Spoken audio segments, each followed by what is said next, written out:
नमस्कार स्टूडेंट्स, कैसे हैं आप सभी।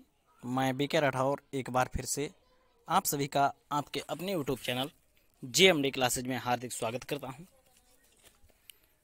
स्टूडेंट्स, आज मैं आप लोगों के लिए कक्षा 10 के अंतर्गत विज्ञान के एक बहुत ही अच्छे टॉपिक के साथ उपस्थित हुआ हूं, जिसे आप लोग स्क्रीन पर देख रहे होंगे। हमारा टॉपिक है समजातीय श्रेणी। तो अन्य बहुत सी बातों में समय न गवाते हुए आइए आज का सेशन शुरू करते हैं। उससे पहले आप लोगों में से जिन लोगों ने भी इससे पिछला वीडियो नहीं देख पाया है, वो लोग ग्रुप के इस वीडियो के डिस्क्रिप्शन में देखें या फिर हमारे ग्रुप जेएमडी क्लासेज ऑफिशियल को ज्वाइन करें। वहाँ पर आपको नए नए वीडियो की नोटिफिकेशन मिलती रहती है। तो आइए शुरू करते हैं। तो स्टूडेंट्स, आपने पिछले सेशन में अध्ययन किया है कि कार्बन परमाणुओं को आपस में जोड़कर विभिन्न लंबाई की श्रृंखलाएं बनाई जा सकती हैं। ये श्रृंखलाएं शाखित भी हो सकती हैं। साथ ही इन कार्बन श्रृंखलाओं में स्थित हाइड्रोजन तथा अन्य परमाणुओं को उपरोक्त किसी भी प्रकार्यात्मक समूहों से प्रतिस्थापित किया जा सकता है। एल्कोहल जैसे प्रकार्यात्मक समूह की उपस्थिति कार्बन यौगिक के गुणधर्मों को तय करती है। चाहे कार्बन श्रृंखला की लंबाई कुछ भी हो, जैसे CH3OH, C2H5OH, C3H7OH या फिर C4H9OH। इनमें से CH3OH मेथिल एल्कोहल का सूत्र है, C2H5OH एथिल एल्कोहल का सूत्र है, C3H7OH प्रोपिल एल्कोहल का सूत्र है और C4H9OH ब्यूटिल एल्कोहल का सूत्र है। तो ये एक ही तरह के गुण दिखाती हैं। इसलिए यौगिकों की ऐसी श्रृंखला जिसमें कार्बन श्रृंखला में स्थित हाइड्रोजन को एक ही प्रकार का प्रकार्यात्मक समूह प्रतिस्थापित करता है, उसे हम समजातीय श्रेणी कहते हैं।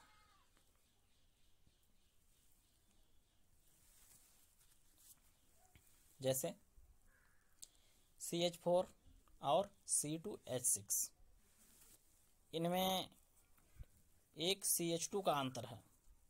C2H6 C3H8, इनमें भी आप देख सकते हैं CH2 का ही अंतर है। CH4 मेथेन गैस का सूत्र है, जबकि C2H6 एथेन का सूत्र है और C3H8 ये प्रोपेन का सूत्र है। तो इनमें भी आप देख सकते हैं CH2 का ही अंतर है। इस तरह से एल्कीनों की समजातीय श्रेणी को भी देख सकते हैं। श्रेणी का जो पहला सदस्य होता है वो एथीन होता है, इसे एथिलीन भी कहा जाता है। तो इस तरह से एक निश्चित श्रृंखला में यानी समजातीय श्रेणी में एक निश्चित अंतर होता है। और इसी तरह से एल्केन जो होती हैं, इनका सामान्य सूत्र होता है CnH2n+2, अर्थात जितने कार्बन परमाणु होंगे उतने ही उसके ठीक दोगुने से दो ज़्यादा हाइड्रोजन परमाणु होंगे। इसी तरह से जो एल्कीन होती हैं, तो एल्कीन का सामान्य सूत्र CnH2n होता है, अर्थात कार्बन परमाणुओं से ठीक दो गुनी हाइड्रोजन परमाणुओं की संख्या होती है, जहाँ पर n नंबर होता है, 2, 3 अथवा 4 हो सकता है। जब किसी समजातीय श्रेणी में आणविक द्रव्यमान बढ़ता है तो भौतिक गुणधर्मों में क्रमबद्धता दिखाई देती है। ऐसा इसलिए होता है क्योंकि आणविक द्रव्यमान के बढ़ने के साथ गलनांक और क्वथनांक में वृद्धि होती है। किसी विशेष विलायक में विलेयता जैसे भौतिक गुणधर्म भी इसी तरह की क्रमबद्धता दर्शाते हैं, लेकिन पूर्ण रूप से प्रकार्यात्मक समूह के द्वारा सुनिश्चित किए जाने वाले रासायनिक गुण समजातीय श्रेणी में एक समान बने रहते हैं।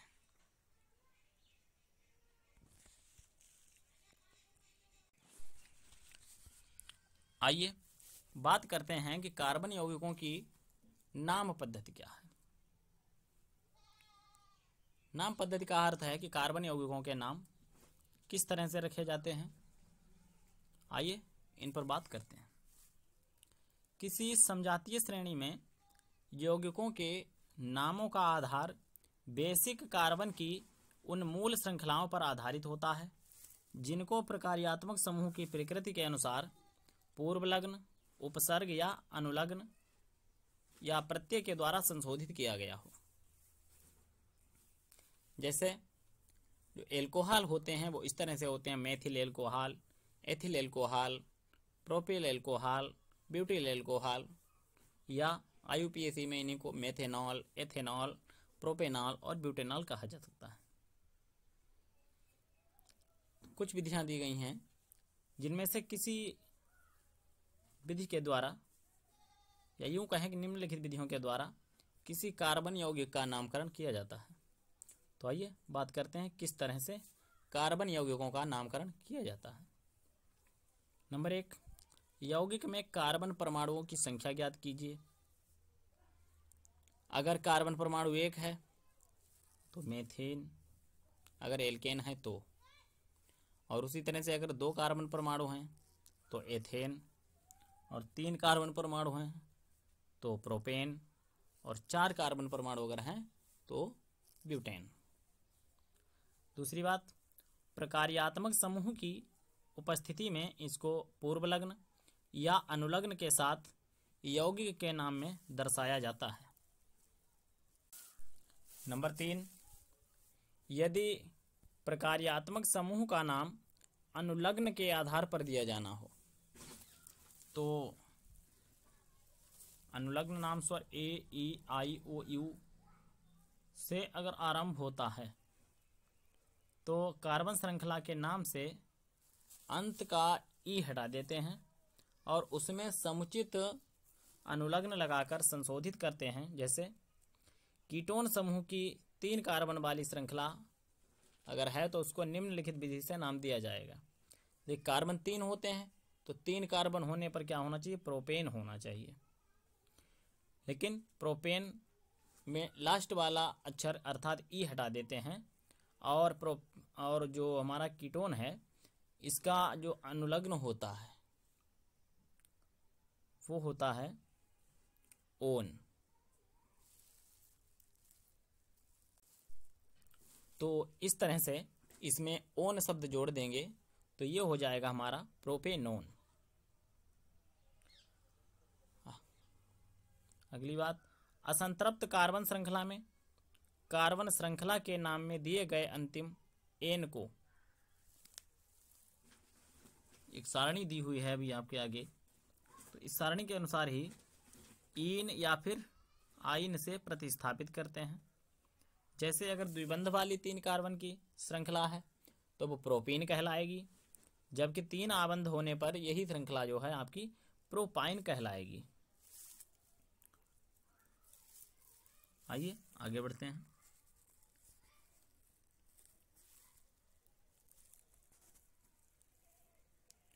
यह है कार्बनिक यौगिकों की नाम पद्धति का आधार। आप अपने सामने एक टेबल देख रहे हैं जिसमें पूर्वलग्न या अनुलग्न दिया हुआ है। यौगिकों का प्रकार, अगर कोई हैलो एल्केन है तो उसका जो पूर्वलग्न है वो क्लोरो, ब्रोमो आदि होगा। एग्जाम्पल के लिए आप देख रहे हैं एक स्ट्रक्चर बना हुआ है,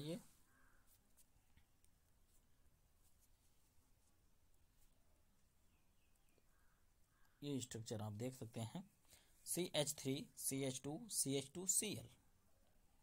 इसमें अंत में आप देख रहे हैं Cl लगा हुआ है तो Cl को हम क्लोरो पढ़ेंगे।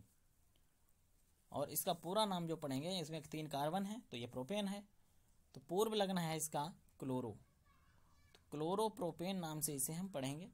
ठीक उसी तरह से अगर आप इसी स्ट्रक्चर को देखते हैं तो ऊपर वाले से बिल्कुल सेम है, और Cl की जगह पर यहाँ Br लगा हुआ है, तो Br के लिए पूर्व लग्न ब्रोमो होता है, तो इस तरह से इसका जो नाम है वो ब्रोमोप्रोपेन हो जाएगा। इसी तरह से स्टूडेंट, अगर एल्कोहल है तो एल्कोहल का जो अनुलग्न होता है वो होता है ऑल, और आप देख सकते हैं यहाँ पर स्ट्रक्चर दिया हुआ है CH3 CH2 CH2OH। तो जैसे कि कार्बन 3 है, और आप जानते हैं कार्बन 3 अगर होते हैं तो उसको प्रोपेन बोलते हैं, और यहाँ पर OH समूह लगा है और अनुलग्न क्या है, ऑल, तो प्रोपेन को ऑल शब्दों से जोड़ देंगे, क्या हो जाएगा, प्रोपेनॉल। उसी तरह से जो एल्डिहाइड होते हैं उनका अनुलग्न होता है अल, जो ये नया स्ट्रक्चर है हमारा CH3 CH2 CHO, तो इसका है अल, इसको बोलते हैं प्रोमेनल, सॉरी प्रोमेनल नहीं, प्रोपेनल, क्योंकि 3 कार्बन में प्रोपेन बनती है और अल और जोड़ना है तो क्या हो जाएगा, प्रोपेनल। उसी तरह से स्टूडेंट, कीटोन जो होते हैं इनका अनुलग्न होता है ओन। अभी कुछ ही मिनट पहले आपको बताया था कि अंत वाला जो नाम होता है एल्केन का, उसमें से ई हटा देते हैं और अनुलग्न जोड़ लेते हैं, तो कीटोन का अनुलग्न है ओन।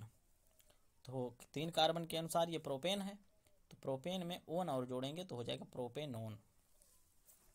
इसका स्ट्रक्चर आप यहाँ पर देख सकते हैं CH3 C double bond O CH3, तो ये है आपका प्रोपेनॉन। आइए आगे बढ़ते हैं। बात आती है कार्बोक्सिलिक अम्ल की, तो कार्बोक्सिलिक अम्ल जो होता है इसका अनुलग्न होता है ओइक अम्ल या ओइक एसिड। तो यहाँ पर भी कार्बन परमाणुओं की संख्या आप गिन सकते हैं 1 2 3, 3 कार्बन लगे हैं, तो 3 कार्बन पे फिर से क्या हो जाएगा, प्रोपेन। और इसका जो क्रियात्मक समूह है COOH, तो इसके लिए ओइक अम्ल लगाएंगे तो क्या हो जाएगा, प्रोपेनोइक अम्ल। अब बात आती है एल्कीन की, तो एल्कीन का जो अनुलग्न होता है वो होता है ईन, और जब 3 कार्बन है तो प्रोपेन, और इसके साथ जब जुड़ जाएगा ईन तो प्रोपीन नाम होगा इसका। उसी तरह से एल्काइन का जो पूर्व लग्न है अनुलग्न है वो आइन है, तो ये हो जाएगा प्रोपाइन। इस तरह से ये कुछ क्रियात्मक समूह के अनुलग्न थे।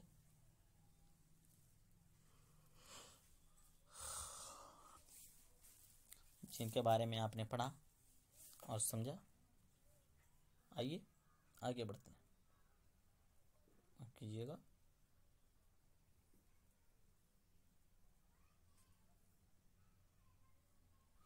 आइए अब हम कार्बन यौगिकों के कुछ रासायनिक गुणधर्मों का अध्ययन करेंगे।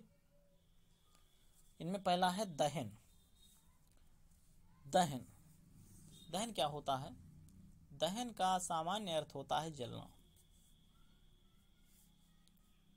तो कार्बन का कोई भी अपर रूप जो है वो जलकर के ऊष्मा और प्रकाश उत्पन्न करता है।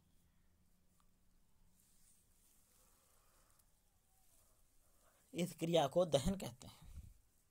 जैसे कार्बन ऑक्सीजन की उपस्थिति में जब दहन करेगी तो कार्बन डाइऑक्साइड बनाएगी, ऊष्मा और प्रकाश उत्सर्जित होते हैं। उसी तरह से CH4 यानी कि मीथेन अगर ऑक्सीजन के साथ जलेगी तो कार्बन डाइऑक्साइड और जल बनाती है तथा ऊष्मा और प्रकाश जो है वो उत्सर्जित होते हैं। इसी तरह से अगर एथिल एल्कोहल का दहन होगा, यानी कि एथिल एल्कोहल की क्रिया ऑक्सीजन से होगी तो कार्बन डाइऑक्साइड जल और ऊष्मा तथा प्रकाश बनाते हैं।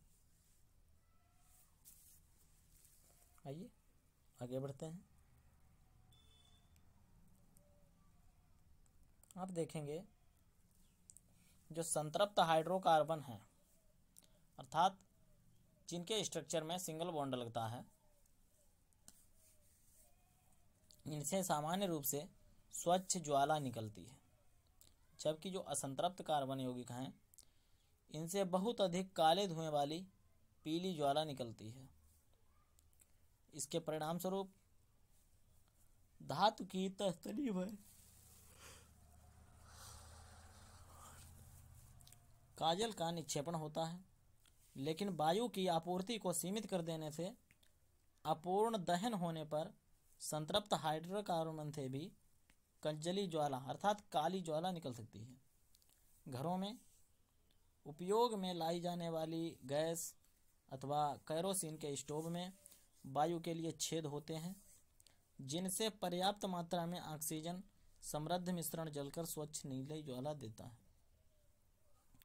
अगर कभी बर्तनों के तले काले हुए दिखाई देते हैं, आपने अक्सर नोटिस किया होगा घरों पर कि बर्तन होते हैं कभी कभार बहुत अधिक काले हो जाते हैं, तो इसका अर्थ है कि पर्याप्त वायु नहीं मिल रही है दहन के लिए और ईंधन का जो खर्च हो रहा है वो व्यर्थ खर्च हो रहा है।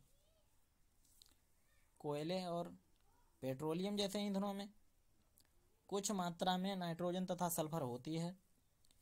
इसके दहन से सल्फर और नाइट्रोजन के ऑक्साइड का निर्माण होता है जो पर्यावरण में प्रदूषक हैं। आइए बात करते हैं कि कोयले और पेट्रोलियम का निर्माण किस तरह से होता है। तो कोयले और पेट्रोलियम का निर्माण जैव मात्रा से हुआ है जो विभिन्न जैविकीय तथा भूवैज्ञानिक क्रियाओं पर निर्भर रहते हैं। कोयला लाखों वर्ष पुराने वृक्षों, फर्न और अन्य पौधे का अवशेष है। संभवतः भूकंप अथवा ज्वालामुखी फटने के कारण ये धरती में चट्टानों की परतों के नीचे दब गए थे और धीरे धीरे क्षय होकर के अर्थात डिकम्पोज होते हुए ये कोयला बन गए। तेल और गैस लाखों वर्ष पुराने छोटे समुद्री पौधों और जीवों के अवशेष हैं। उनके मृत होने पर उनके शरीर समुद्र तल में डूब गए तथा गाद से ढक गए। तो उन मृत अवशेषों पर बैक्टीरिया के आक्रमण से प्रबल दाब के कारण तेल और गैस का निर्माण हुआ। इसी बीच गाद जो थी वो धीरे धीरे दब करके चट्टान बन गई। चट्टान के छिद्रित भागों से तेल या फिर गैस का रिसाव हुआ और ये पानी में स्पंज की तरह फंस गए।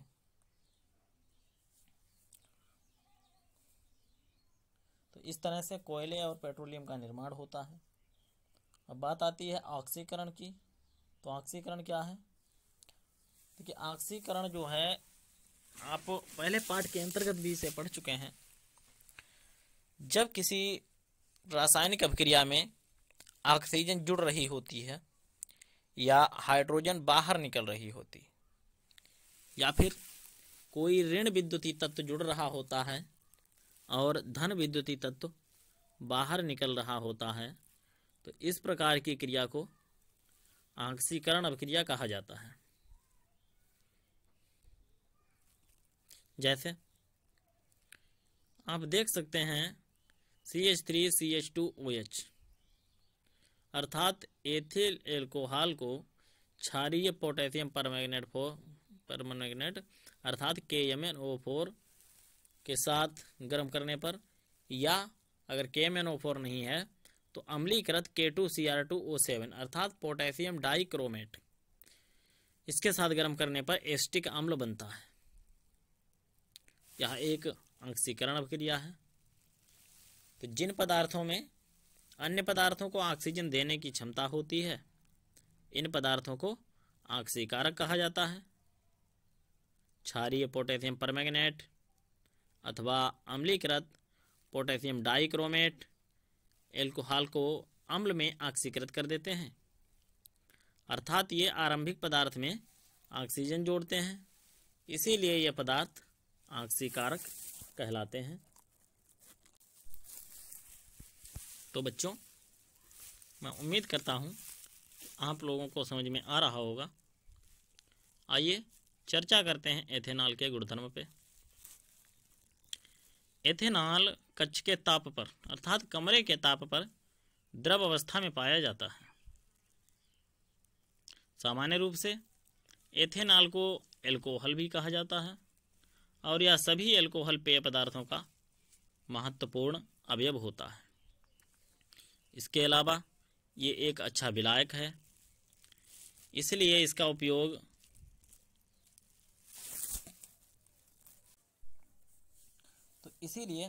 एथेनॉल का उपयोग tincture iodine, cough syrup, tonic आदि जैसी औषधियों में होता है। एथेनॉल को किसी भी अनुपात में जल में मिलाया जा सकता है। तनु एथेनॉल की थोड़ी सी भी मात्रा लेने पर नशा आ जाता है। हालांकि एल्कोहल पीना निंदनीय है, लेकिन फिर भी समाज में बड़े पैमाने पर प्रचलित है। लेकिन शुद्ध एथेनॉल अर्थात परिशुद्ध एल्कोहल की थोड़ी सी मात्रा भी घातक सिद्ध हो सकती है। काफ़ी समय तक एल्कोहल का सेवन करने से स्वास्थ्य संबंधी कई समस्याएं उत्पन्न हो जाती हैं। आइए बात करते हैं एथेनॉल किसके साथ क्रिया करता है।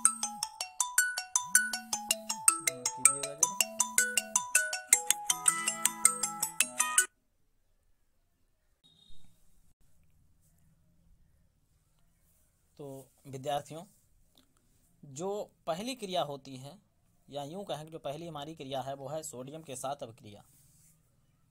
जब एथेनॉल सोडियम के साथ क्रिया करती है तो सोडियम एथॉक्साइड बनाती है तथा हाइड्रोजन मुक्त करती है। यहाँ पर आप देख सकते हैं रासायनिक समीकरण दिया हुआ है।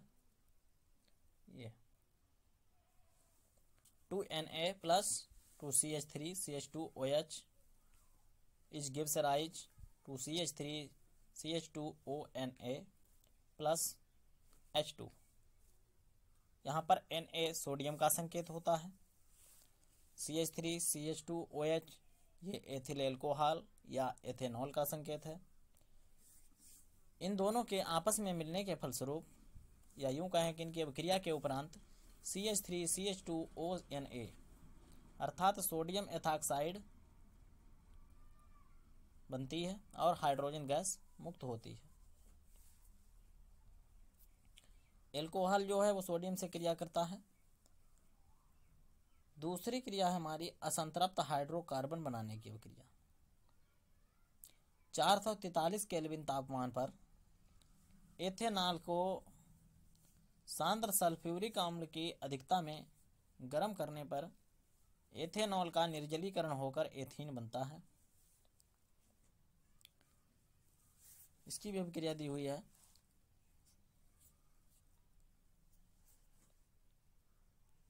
आप देख सकते हैं CH3 CH2OH, इसको जब सांद्र सल्फ्यूरिक अम्ल के साथ गर्म करेंगे तो CH2 डबल बॉन्ड CH2 अर्थात एथीन या एथिलीन और जल बनता है। इस अभिक्रिया में सल्फ्यूरिक अम्ल निर्जली कारक के रूप में काम करता है, जो एथेनॉल से जल को अलग कर देता है। तो विद्यार्थियों, ये थे एथेनॉल के गुणधर्म।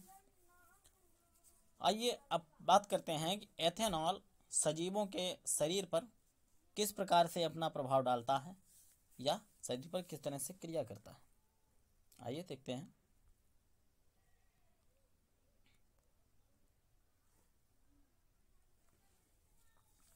जब अधिक मात्रा में एथेनॉल का सेवन किया जाता है तो इससे शरीर की मेटाबॉलिक रिएक्शंस धीमी हो जाती हैं और केंद्रीय तंत्रिका तंत्र यानी कि CNS कमज़ोर हो जाता है। इसके फलस्वरूप समन्वय की कमी मानसिक दुविधा, उनींदापन, सामान्य अंतर्बोध का कम हो जाना और भाव शून्यता आ जाती है। चूंकि व्यक्ति राहत महसूस करता है, लेकिन उसे पता नहीं चल पाता है कि उसके सोचने समझने की क्षमता और मांसपेशी बुरी तरह से प्रभावित हुई है। एथेनॉल के विपरीत मेथेनॉल की थोड़ी सी भी मात्रा लेने से मृत्यु तक हो सकती है।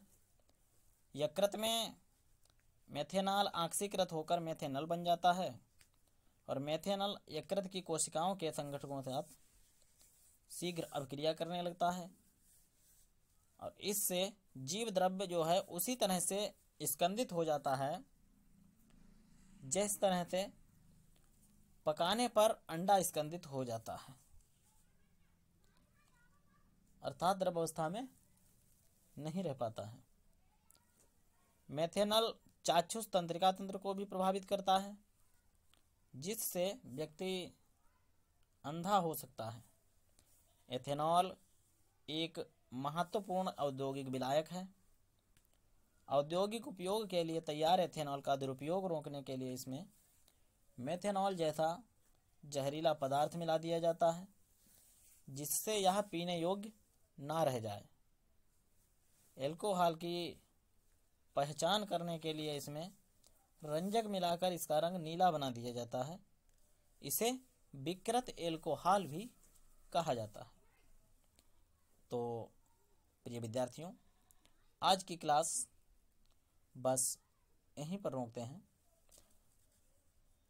आज का टॉपिक आपको कैसा लगा, कमेंट सेक्शन में जाकर के अपना कमेंट अवश्य लिखें और वीडियो को लाइक करना बिल्कुल ना भूलें तथा अधिक से अधिक संख्या में इसे शेयर करें, जिससे अधिकतम लोगों तक ये जो पहल की गई है यूपी बोर्ड 2025 की तैयारी के लिए ये पहुंच सके।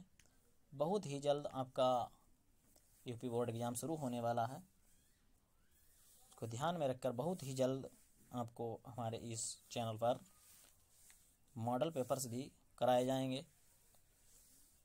तो बने रहिए हमारे साथ, बहुत ही जल्द मिलते हैं नए टॉपिक के साथ। तब तक के लिए थैंक्स।